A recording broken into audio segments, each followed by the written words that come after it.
मंगलाचरण प्रारंभ करते हैं।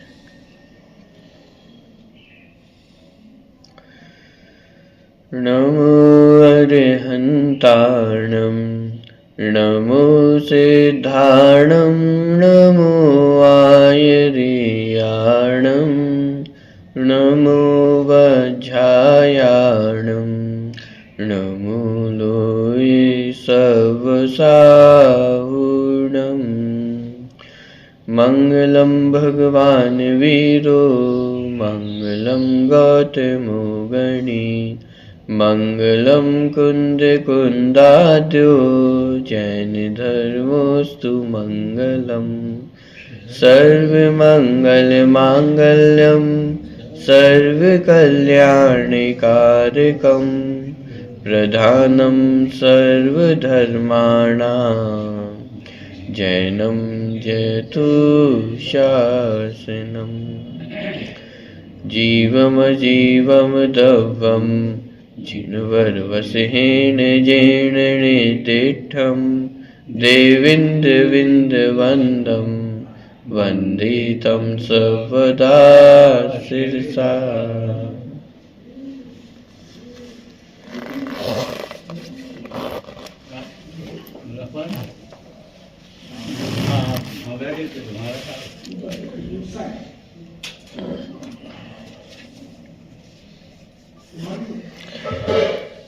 लघु द्रव्य संग्रह के अंतर्गत 20 और 21वीं नंबर की गाथा की चर्चा अपनी चल रही थी।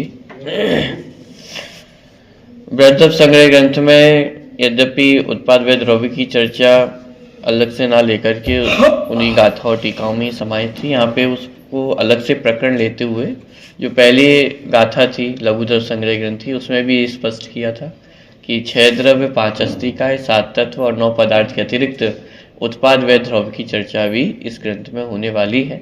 तो यहाँ पे 2 गाथाओं में 20 और 21 नंबर की गाथा में स्पष्ट की गई है। 20 नंबर की गाथा में उदाहरण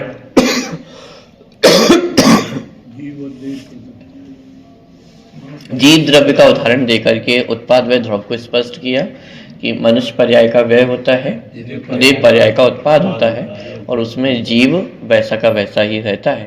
तो ये उत्पाद व द्रव्य है और ये उत्पाद व द्रव्य की व्यवस्था प्रत्येक द्रव्य में माने विश्व के प्रत्येक द्रव्य में उत्पाद व द्रव्य की व्यवस्था है। जैसे जीव में उत्पाद व द्रव्य होता है वैसे ही पुद्गल द्रव्य में भी धर्म अधर्म आकाश और काल प्रत्येक द्रव्य में ये उत्पाद व द्रव्य होते हैं।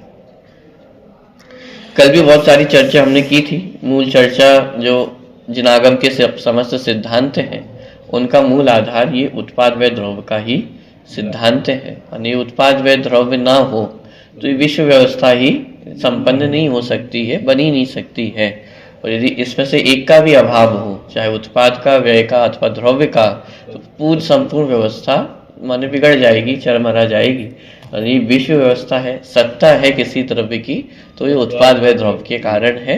और इसी कारण एक द्रव्य दूसरे द्रव्य का कर्ता नहीं है। क्यों कर्ता नहीं है?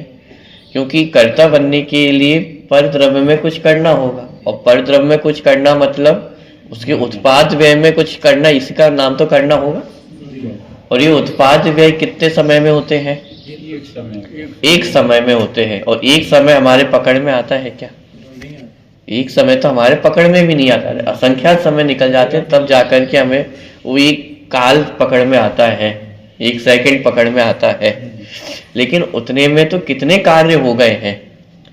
तो ये बात समझ में आता है कि वास्तव में एक द्रव्य दूसरे द्रव्य का कर्ता नहीं है, क्योंकि किसी अन्य द्रव्य के उत्पाद व्यय हमारे हाथों में नहीं है और हमारा उत्पाद व्यय भी किसी अन्य के हाथों में नहीं है। तो इससे ये स्पष्ट हो जाता है कि एक द्रव्य दूसरे द्रव्य का कर्ता नहीं है। तो इसी से वस्तु स्वातंत्रता की भी सिद्धि होती है, निमित्त उपादान की सिद्धि भी इससे होती है कि प्रत्येक द्रव्य अपने उपादान से ही परिणमित हो रहा है।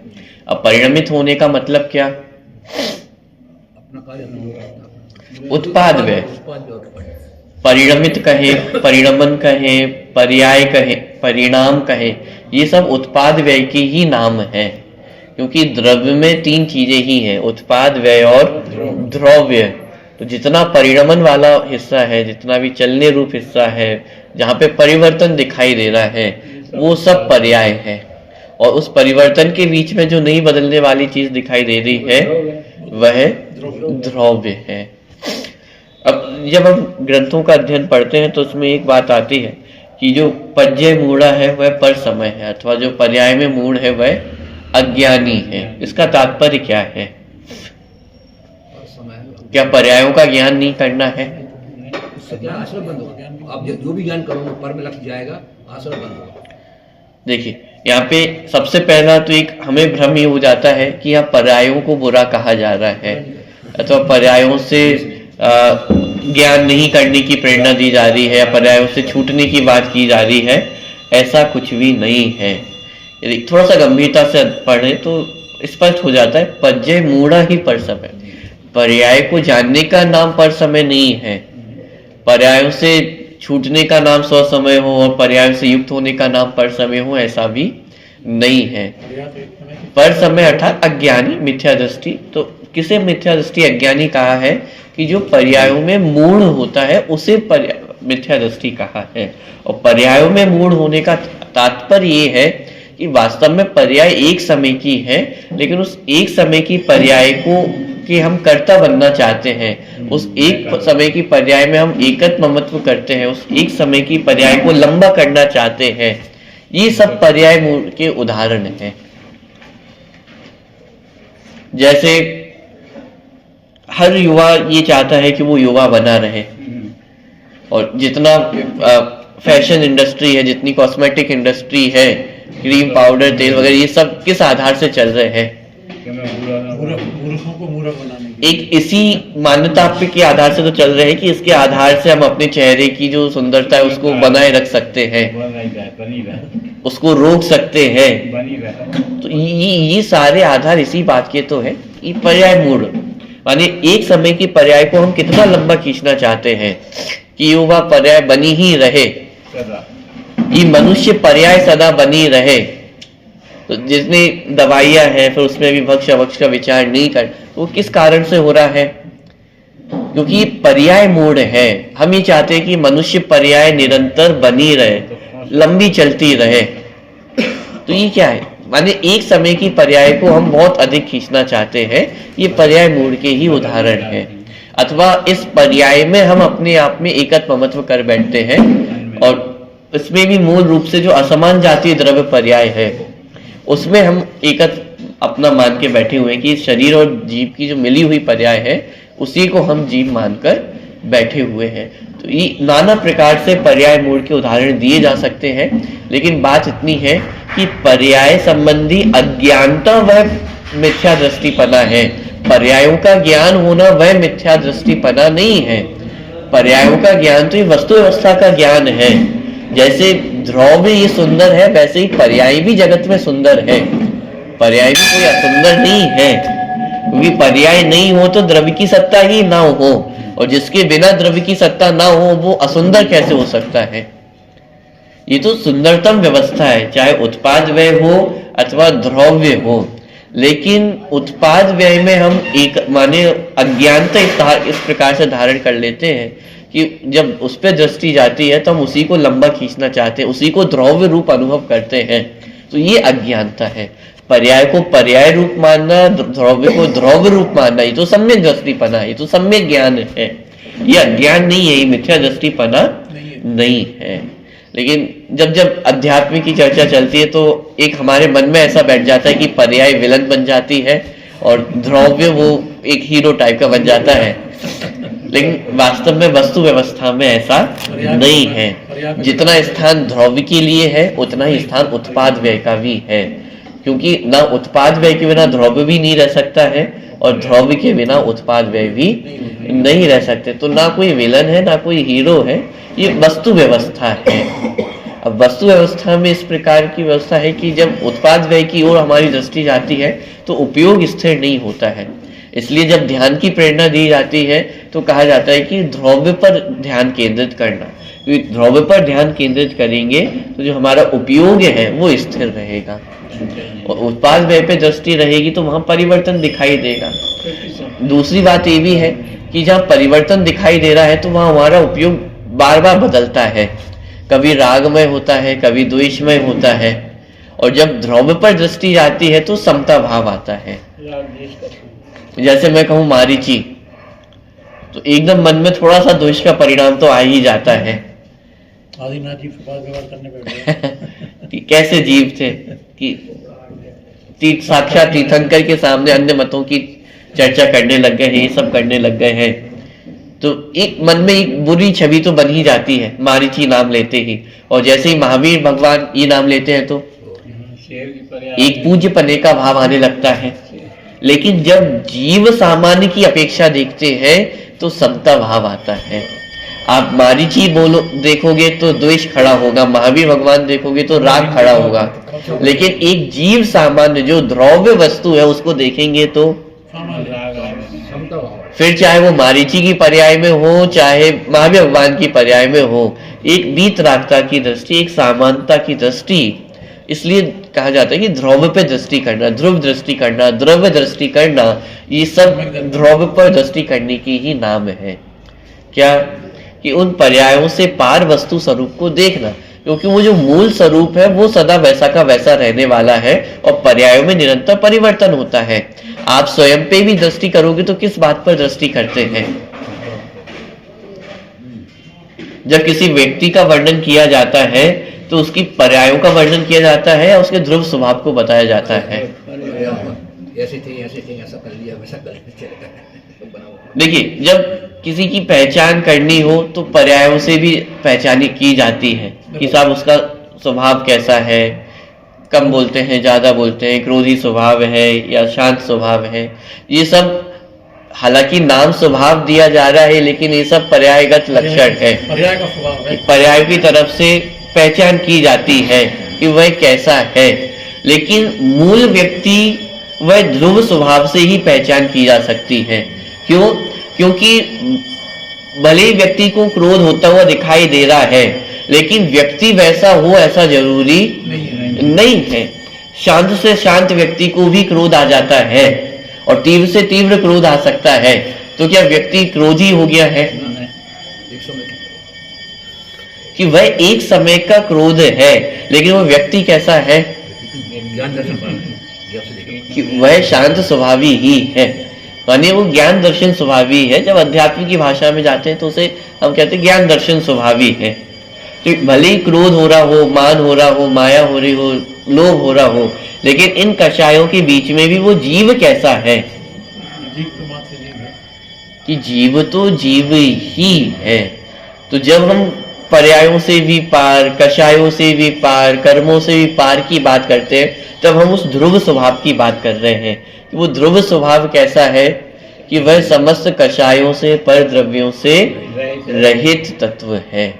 तो ये उसकी रियल आइडेंटिटी है कि वह कैसा है? एक ध्रुव स्वभाव रूप है जिसमें कभी कुछ बदलता नहीं है। और इसीलिए निगोध में जाने पर कुछ बिगाड़ नहीं हुआ है और सिद्धालय में जाने पर कुछ सुधार नहीं होगा। अब लेकिन यहाँ पे सावधानी ये रखनी है, ये जो कथन किया गया है कि निगोध में कुछ बिगाड़ नहीं हुआ और सिद्धालय में कुछ सुधार नहीं होगा, ये ध्रुव स्वभाव की तरफ से कथन है। अब दिक्कत क्या होती है? अब इसी में यदि अपेक्षा बदल दी जाए कि पर्याय स्वभाव से क्या होता है और पर्याय स्वभाव से कहे कि बिगाड़ नहीं होता, सुधार नहीं होता, तो यही सब गड़बड़ हो गई है। स्वच्छंदी हो गया। सिर्फ इतनी ही माने जितनी विसंवाद वर्तमान में है वो इसी बात का है कि जहां जिस अपेक्षा से कथन किया गया है उस कथन को नहीं समझना। जहां भगवान आत्मा कहा जा रहा है तो किसको मुख्य करके कहा जा रहा है? ये ध्रुव स्वभाव को मुख्य करके कथन किया जा रहा है। और जहां तत्वार सूत्र में सूत्र आया संसारिणो मुक्ताश्य, जीव दो प्रकार के हैं, संसारी और मुक्त।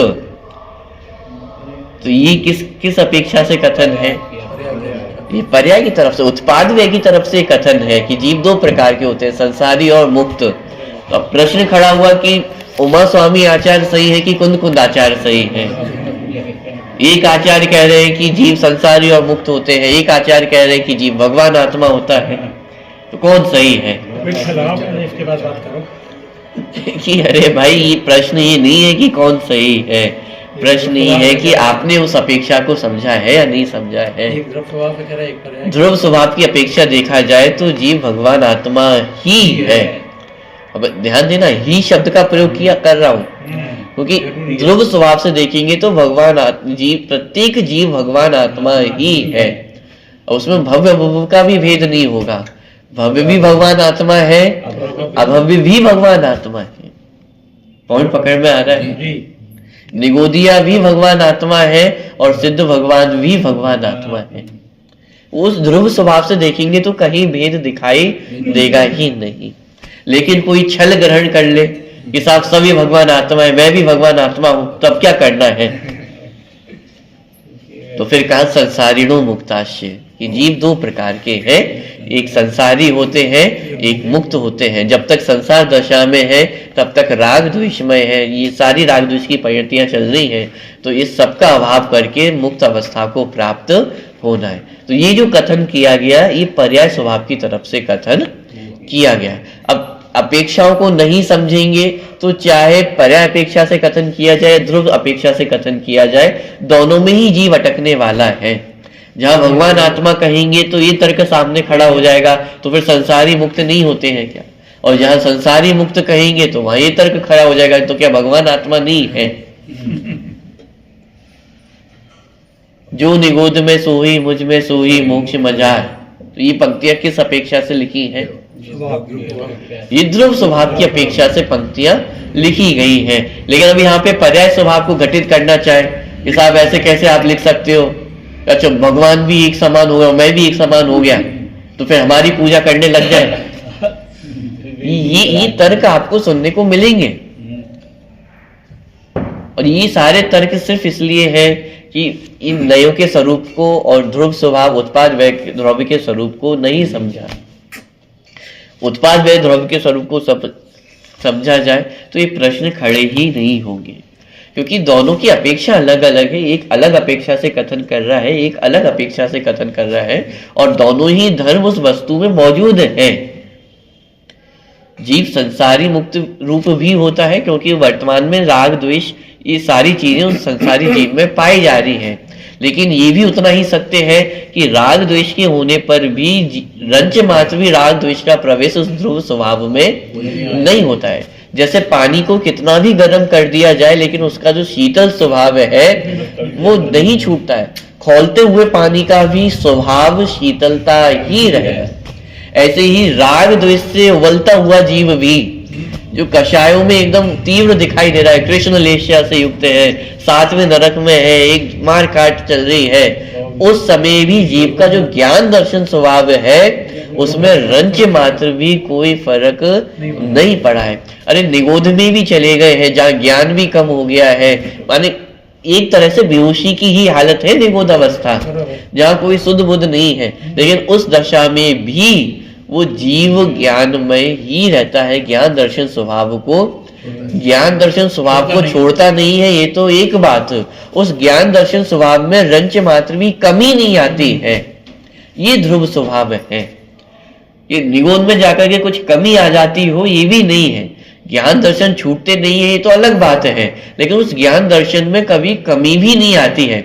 अरे मात्र ज्ञान दर्शन में ही नहीं, जीव में कितने गुण हैं? अनंत गुण है। तो अनंत गुणों में से एक आध दो गुण तो कम हो जाते होंगे, कुछ तो कमी आती होगी। ये ध्रुव स्वभाव का बल है कि उस किसी भी पर्याय में हो, गुण की परिभाषा हम पढ़ते हैं, गुण किसे कहते हैं? जो द्रव्य के संपूर्ण भागों में और संपूर्ण अवस्थाओं में पाया जाए। तो ये संपूर्ण अवस्थाओं में पाया जाए, इसका अर्थ क्या है? जैसे शक्कर है, तो वर्तमान में 2025 की शक्कर तो मीठी होती है, और आज से 50 वर्ष पूर्व की शक्कर कैसी होती थी? अंग्रेजों के काल में कैसी होती थी? और पहले चले जाए मुगलों के काल में कैसी होती थी? तो महावीर भगवान के समय कैसी होती होगी? शक्कर का स्वभाव मिठास है, तो वह किसी भी अवस्था में रहे, तो चाहे काल की अपेक्षा देखा जाए अथवा क्षेत्र की अपेक्षा देखा जाए कि साहब शक्कर को कांच के बर्तन में रखा तो कैसा स्वाद होगा, और लोहे के बर्तन में रख दिया तो कैसा स्वाद होगा, और मिट्टी के बर्तन में रख दिया तो कैसा स्वाद होगा, और वो जमीन में फैल गई तो कैसा स्वाद होगा। उस शक्कर को यदि नींबू के साथ मिलाए तो शक्कर खट्टी हो जाती होगी, नमक के साथ मिलाए तो, अरे नमक के डिब्बे में रख दी है, उसमें मिला करके रख दी है, अरे खारे समुद्र में जली डाल दो अपनी सत्ता कि जो द्रव्य के संपूर्ण भागों में और उसकी संपूर्ण अवस्थाओं में पाया जाए उसे गुण कहते हैं। मानी ये गुण जीव का साथ किसी भी अवस्था में, और अवस्था मतलब यदि थोड़ा और सरल भाषा में कहूं तो किसी भी हालत में रहे, वो द्रव्य किसी भी हालत में किसी भी कंडीशन में रहे, कहीं भी रहे, वो गुण जीव द्रव्य का साथ, माने सभी द्रव्यों के अपने अपने गुण उन द्रव्यों का साथ कभी भी नहीं छोड़ते हैं। इसका नाम है ध्रुव स्वभाव। माने वो ध्रुव स्वभाव जीव का साथ कभी भी छोड़ने वाला नहीं है। इसीलिए तो मारीची भी माँ भी भगवान बन जाते हैं, अंजन चोर भी निरंजन हो जाते हैं। उसका आधार क्या है? ये ध्रुव स्वभाव है ना। एक तरफ तो सात व्यसनों में लिप्त हुआ दिखाई दे रहा है और अगले ही क्षण सम्यक को प्राप्त हो रहा है, ये कैसे संभव है? ये ध्रुव स्वभाव का बल है। एक तरफ तो साक्षात तीर्थंकर का विरोधी और आगे चलकर के वो ही स्वयं तीर्थंकर ही बनने वाले हैं। आप विचार तो करके देखिए, आज आपके सामने आपका कोई विरोधी खड़ा हो जाए, आपके मन में विचार भी आ सकता है कि ये एक दिन हमसे भी आगे हो सकता है। आज हमें लग रहा है कि हमारी बुद्धि सुलटी हुई है, क्या हमारे मन में विचार आता है कि आज जो हमारा विरोधी है उसकी बुद्धि हमसे पहले सुलट सकती है? हमें तो ये मन में विचार भी नहीं आता है। लेकिन जब उत्पाद व ध्रुव की तरफ से देखते हैं तो प्रत्येक व्यक्ति हमें भगवान आत्मा दिखाई देगा। प्रत्येक व्यक्ति का ध्रुव स्वभाव तो सुरक्षित ही है ना, उसमें कुछ भी बिगाड़ नहीं हुआ है। तभी तो इतने तिर्यंच जीवों को भी सम्यक दर्शन की प्राप्ति हो रही है। मनुष्यों से अधिक सम्यक दृष्टि जीव तिर्यंच गति में है। स्वयंभू रमण समुद्र में तो असंख्यात जीव सम्यक दृष्टि है, 5वें गुण स्थान वर्ती है। कैसे है? किसी भी अवस्था में रहे वो ध्रुव स्वभाव कभी नहीं छूटता है। नरकों में सम्यक दर्शन क्यों प्राप्त हो रहा है?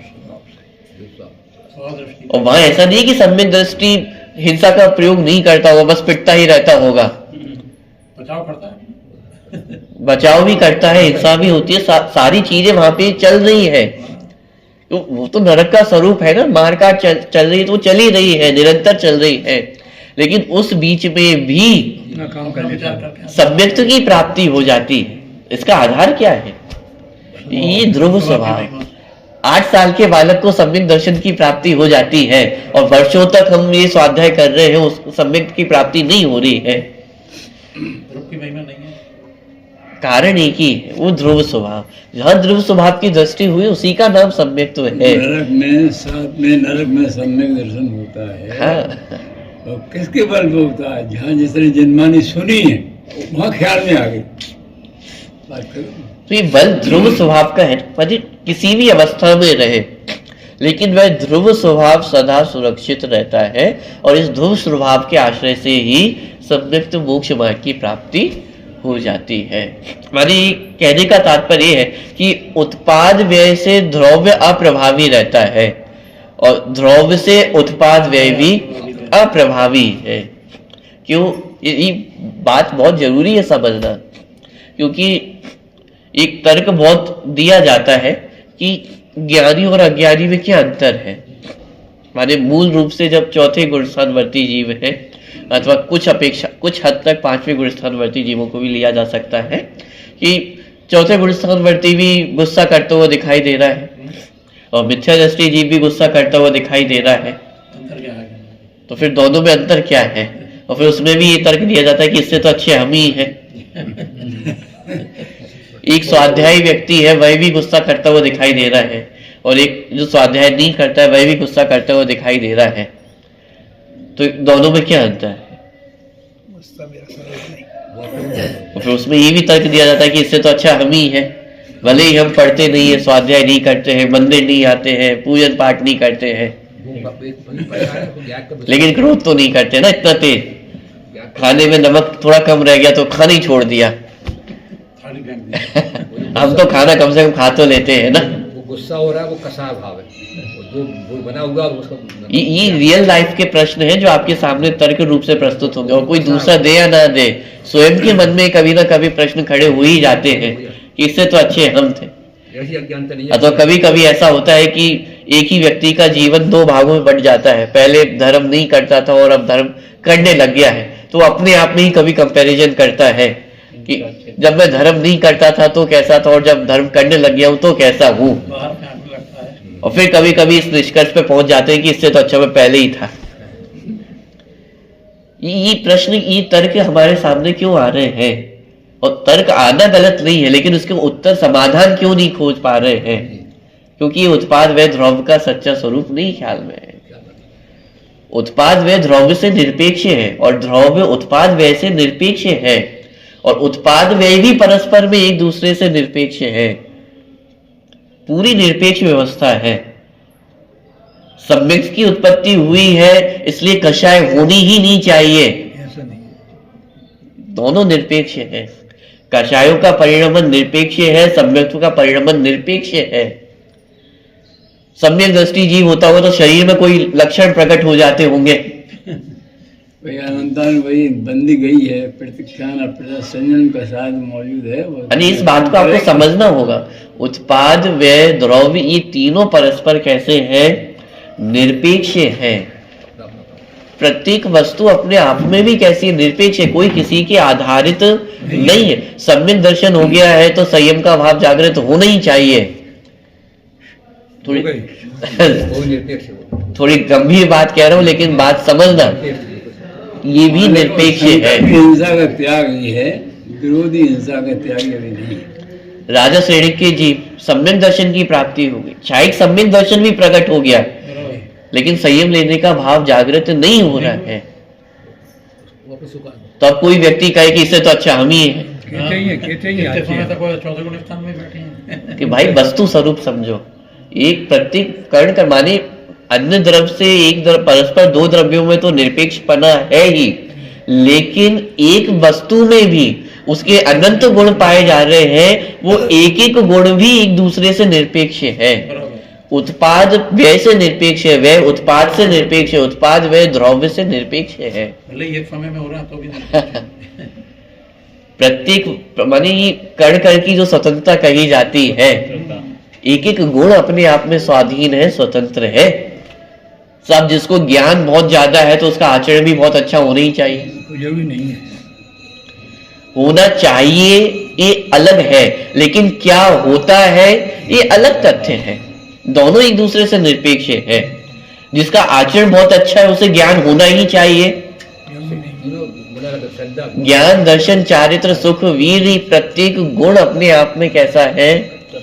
स्वतंत्र है, निरपेक्ष है। भाषा में चंडानियों की शैली में यही कहा जाएगा। ध्यान देना, उपदेश की शैली चंडानियों की शैली अलग होगी और वस्तु व्यवस्था की भाषा शैली अलग होगी। क्या करना चाहिए, क्या होना चाहिए, चंडानियों की शैली है, ये नीति शास्त्र की शैली है, इसका निषेध नहीं है। लेकिन क्या होता है इस बात का ज्ञान होना भी आवश्यक है, क्योंकि आप ही कंफ्यूजन में पड़ जाएंगे। कहा तो ये जा रहा है कि ज्ञान भी उत्कृष्ट हो और चारित्र भी उत्कृष्ट हो और सुखी भी होना चाहिए। तो उपदेश तो दिया जा रहा है ना सुखी होने का, तो फिर सुखी होते क्यों नहीं? एक द्रव्य दूसरे द्रव्य का कर्ता नहीं है ऐसा मानना चाहिए। चाहिए अलग बात है, लेकिन मान रहे हैं या नहीं मान रहे हैं? ज्ञान श्रद्धा से निरपेक्ष है, श्रद्धा ज्ञान से निरपेक्ष है। ज्ञान हो जाए लेकिन श्रद्धा हो ही जाए ये जरूरी नहीं है। इसलिए तो 11-9 तक का ज्ञान हो जाता है और तो भी मिथ्या दृष्टि रह जाता है। उसका कारण क्या है? ज्ञान और श्रद्धा दोनों निरपेक्ष है। ये कण कण की स्वतंत्रता, एक एक गुण गुण की स्वतंत्रता है। माने जी एक द्रव्य और दूसरे द्रव्य में कर्ता पाना ये तो बहुत दूर की बात रह गई है। यहाँ तो ये समझाया जा रहा है कि एक द्रव्य में भी रहने वाले जो अनंत गुण है उनका परिणमन भी पूर्ण रूप से स्वतंत्र है। एक एक गुण का उत्पाद व्यय दूसरे गुण के उत्पाद व्यय से पूर्णतः निरपेक्ष है। यही तो कारण है, चौथे गुण स्थान में सम्यक दर्शन हो जाता है, छायिक सम्यक दर्शन हो जाता है, माने वो श्रद्धा गुण की पूर्णता है, लेकिन तब भी सम्यक चारित्र पूर्ण नहीं हुआ है। गुण निरपेक्ष है, ज्ञान गुण, श्रद्धा गुण की पूर्णता हो गई है, लेकिन ज्ञान गुण की पूर्णता बाद 13वें गुण स्थान में जाकर के हो रही है। कि साहब श्रद्धा पूरी हो गई तो फिर ज्ञान क्यों नहीं हो रहा है पूरा, और चारित्र क्यों नहीं हो रहा है पूरा? कि आपको विश्वास नहीं है क्या? छायिक सम्यक दृष्टि से अधिक विश्वास और किसको हो सकता है? कि मोक्ष मार्ग का रास्ता संयम के बिना संभव नहीं है, पूर्ण संयम ही मोक्ष मार्ग का उपाय है। इस बात पर विश्वास छायिक सम्यक दृष्टि से अधिक और किसको हो सकता है? मैं आपसे प्रश्न करता हूं। तो यदि पूर्णता विश्वास है तो फिर चारित्र धारण क्यों नहीं करते हो? ये प्रश्न खड़ा होता है ना, तो फिर इसका मतलब आपको विश्वास नहीं है। यदि विश्वास होता तो फिर आप करते ना। ये तर्क आपको मिलेंगे, ये तर्क आपको सुनने को मिलेंगे, ये तर्क आपके मन में खड़े होंगे, उनका समाधान ये वस्तु व्यवस्था से मिलेगा। श्रद्धा गुण निरपेक्ष है, ज्ञान गुण निरपेक्ष है, चारित्र गुण निरपेक्ष है, एक एक गुण का उत्पाद व्यय निरपेक्ष है। बात समझ में आ रही है? ये उत्पाद व्यय द्रव्य, जो वस्तु स्वातंत्र की बात की जाती है ना, वस्तु स्वातंत्र सिर्फ यहीं तक सीमित नहीं है कि एक द्रव्य दूसरे द्रव्य का कर्ता नहीं है। ये तो जिनागम की नर्सरी है, ये तो पहली क्लास में ही पढ़ा दिया जाता है कि एक द्रव्य दूसरे द्रव्य का कर्ता नहीं है। अब असली क्लास तो यहां से शुरू हो रही है। ये समझा जा रहा है कि ये तो जो प्रारंभिक अध्ययन है, और एक फर्स्ट क्लास से पहले भी जो नर्सरी KG1 KG2 होती है, यहां से तो जिनागम का प्रारंभ है कि एक द्रव्य दूसरे द्रव्य का कर्ता नहीं है। लेकिन जिनागम यहीं तक सीमित नहीं है, यहां से तो प्रारंभ हुआ है। एक एक कण कण स्वतंत्र है। द्रव्य में पाए जाने वाले अनंत गुण भी आपस में पूर्णतः निरपेक्ष है, स्वतंत्र है। एक द्रव्य दूसरे द्रव्य के अधीन नहीं है, ये बात तो है ही। एक गुण भी दूसरे गुण के अधीन नहीं है। एक गुण का उत्पाद व्यय दूसरे गुण के उत्पाद व्यय पे अधीन नहीं है। यहां से जब उत्पाद व्यय द्रव्य यदि क्लियर नहीं होगा तो जिनागम में कदम कदम पर आपको समस्याएं खड़ी होंगी। भरत चक्रवर्ती घर में ही वैरागी, ये कैसे कह दिया आपने कि घर में ही वैरागी कैसे हो सकते हैं? कि ध्रुव स्वभाव का बल है ना, उस घर गृहस्थी में रहते हुए भी ध्रुव स्वभाव का बल है, इसलिए घर में ही वैरागी ये कहा गया।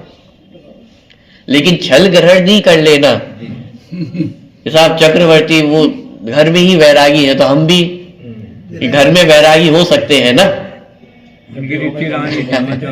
अरे अपेक्षा समझो, ध्रुव स्वभाव का बल था। भरत चक्रवर्ती को 96,000 रानियों के बीच में भी आश्रय किसका था, बल किसका था? वो ध्रुव स्वभाव का बल था। और हमारी दृष्टि कहां पे है?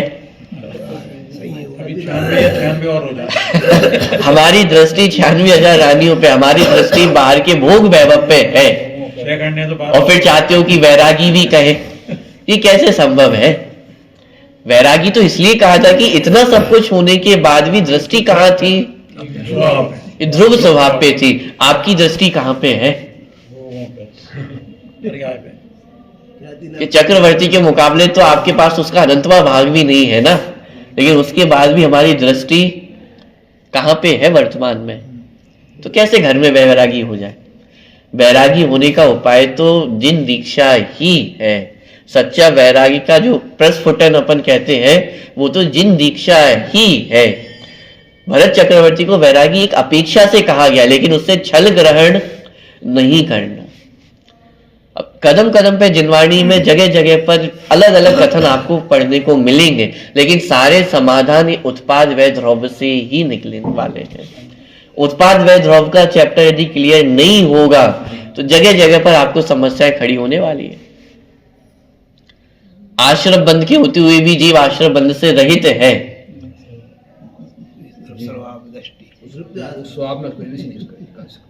भेद विज्ञान कराए ना, आश्रम बंध ये पर्याय है, उत्पाद व्यय है। और मैं कैसा हूं जीव कौन है? वो ध्रुव स्वभाव। तो ध्रुव स्वभाव में उत्पाद व्यय का प्रवेश नहीं होता है। उत्पाद व्यय एक समय का आश्रम का उत्पाद हुआ, विनष्ट हो गया, और ध्रुव स्वभाव वैसा का वैसा ही बना रहा। इस अपेक्षा से कहा कि जीव आश्रम बंध के काल में भी आश्रम बंध से निरपेक्ष है, रहित है। लेकिन यदि कोई इसी का एकांत लेकर के बैठ जाए, साहब वर्तमान में हम आश्रम बंध से रहित हैं, तो फिर कुछ करना कि नहीं करना? तो इसी का नाम तो निश्चयाभास है, इसी का नाम व्यवहाराभास है। उत्पाद व्यय ध्रुव का चैप्टर क्लियर नहीं होगा तो ये समस्याएं कदम कदम पर हमारे सामने खड़ी होनी ही वाली है। क्योंकि जिनवाणी में अलग अलग जगह पर अलग अलग अपेक्षाओं से कथन किया गया है। कहीं उत्पाद व्यय को मुख्य करके कथन किया गया और कहीं द्रव्य को मुख्य करके कथन किया गया है। इसी को इस शैली में कहा जाता है कि आगम ग्रंथों में उत्पाद व्यय को पर्याय को मुख्य करके कथन किया जाएगा और आध्यात्मिक ग्रंथों में ध्रुव स्वभाव को मुख्य करके कथन किया जाएगा। तो कौन से सही है और कौन से गलत है? कोई भी कथन गलत नहीं है, दोनों ही कथन सही है। अच्छा, कितने सही है? आध्यात्मिक जो ध्रुव स्वभाव के कथन है वो थोड़े ज्यादा सही होंगे, उनमें थोड़ी वजनदारी अधिक होगी, और आगम ग्रंथों के कथनों में थोड़ी वजनदारी कम होगी। अरे ऐसा नहीं है भाई, संपूर्ण वाणी तीर्थंकर की वाणी है। दिव्य ध्वनि में ये सारा वस्तु स्वरूप आया हुआ है, उसमें ऐसा नहीं है कि कुछ कम सत्य है कुछ अधिक सत्य है। अपेक्षा समझनी होगी। पर्याय की अपेक्षा वो कथन सत्य ही है। पर्याय की अपेक्षा देखा जाए तो वर्तमान में हम सभी संसारी ही है, ही का प्रयोग कर रहा हूं जानबूझ करके, क्योंकि पर्याय दृष्टि से देखा जाए तो संसारी ही है और मुक्त होना है, इसलिए सम्यक्त का पुरुषार्थ चल रहा है, सम्यक्त को प्राप्त करने का ये सारे उपाय चल रहे हैं। और ध्रुव स्वभाव से देखा जाए तो मुक्त ही है, भगवान आत्मा ही है।